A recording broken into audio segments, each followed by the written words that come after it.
Welcome back, everyone.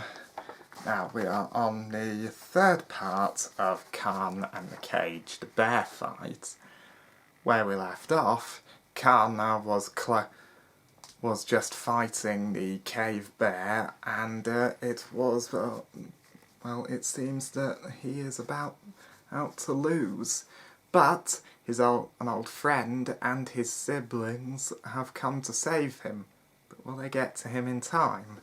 Well, we shall find out. But for now, sit back, relax, and get ready. It's about to begin. Then, as Khan was about to give up and let the cave bear kill him, he saw a steel arrow slam into the beast's left shoulder, causing it to roar in pain and spray Khan's face with spit. Khan looked on to see his friend, Zack Steelblade of Goldshire, standing with his deep blue eyes full of fire. His ginger hair and growing beard brightened in the torchlight. He was wearing his dark blue tunic with dark green trousers that had light green patches on the knees and ankles, a bright red jacket under a long brown cloak that was draped over his shoulders and fell down to above his ankles, which were covered by black leather boots that went up to his calves. His scarred but handsome face was a mixture of shock and rage, but he was also holding a long and curved hunting bow in his left hand with another steel arrow knocked into the string. "Get off my friend, you beast!" he yelled in a strong Skyvale accent, then drew the arrow on the bowstring back, nearly to his ear, and loosed the arrow. There was a whooshing sound as the arrow flew through the air, and then a thumping sound as it slammed into the bear's back. The beast reared up on its hind legs and let out a bone-shaking roar. This gave Khan the chance to roll out from under the bear and grab the bladed shaft of the broken spear. "Khan! Kill it now!" yelled Raina, eldest of Khan's younger sisters. A beautiful Regana woman with light-tanned skin, dark brown eyes, shiny blackish-brown hair that fell down past her shoulders, a short prominent nose, and she was also wearing a dark purple dress that fell down to her knee-high grey leather boots, a black leather belt around her narrow waist above a thick brown leather breastplate that slightly pushed up her already large breasts. "Stab it in the heart, brother!" yelled Arson, eldest of Khan's younger brothers, who looked almost like Khan, as well as his twin brother, Darson. But they both have black hair and bright green eyes.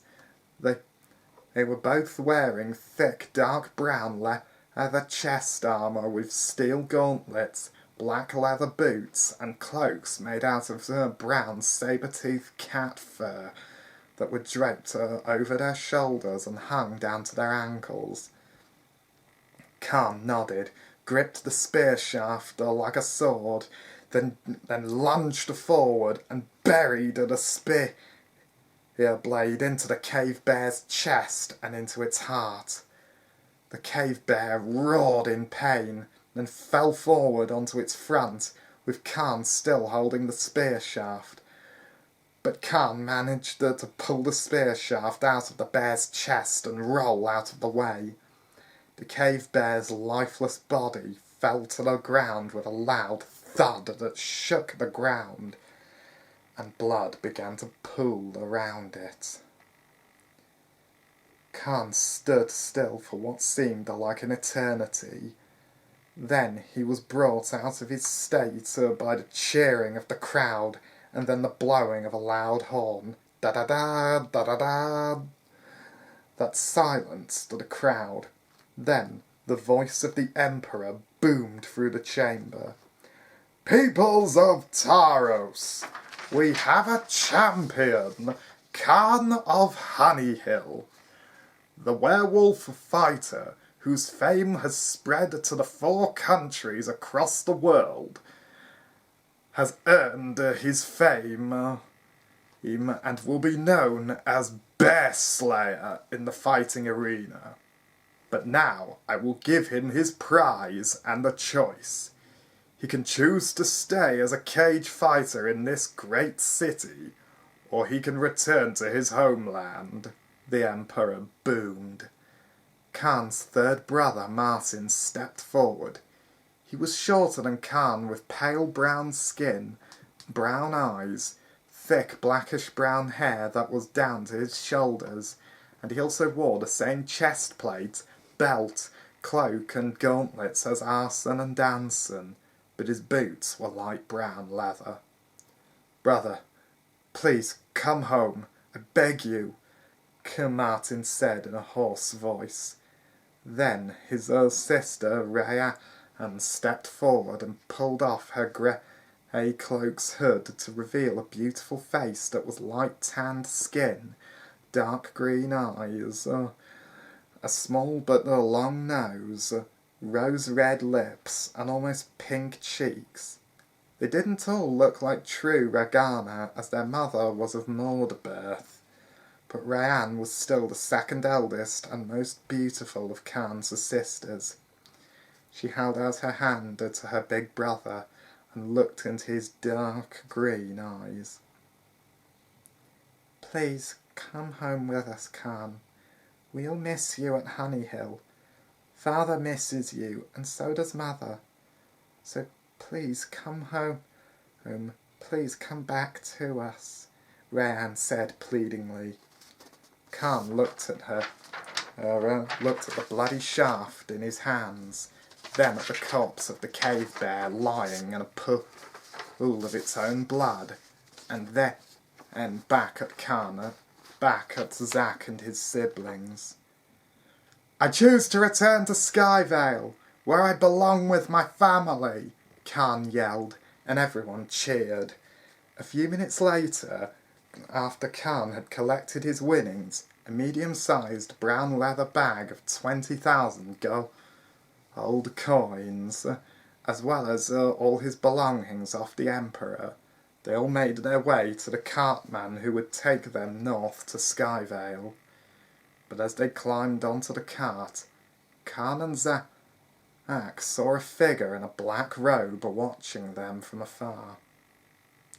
"Who do you suppose that is?" Khan asked his old friend, who shrugged as they climbed into the cart.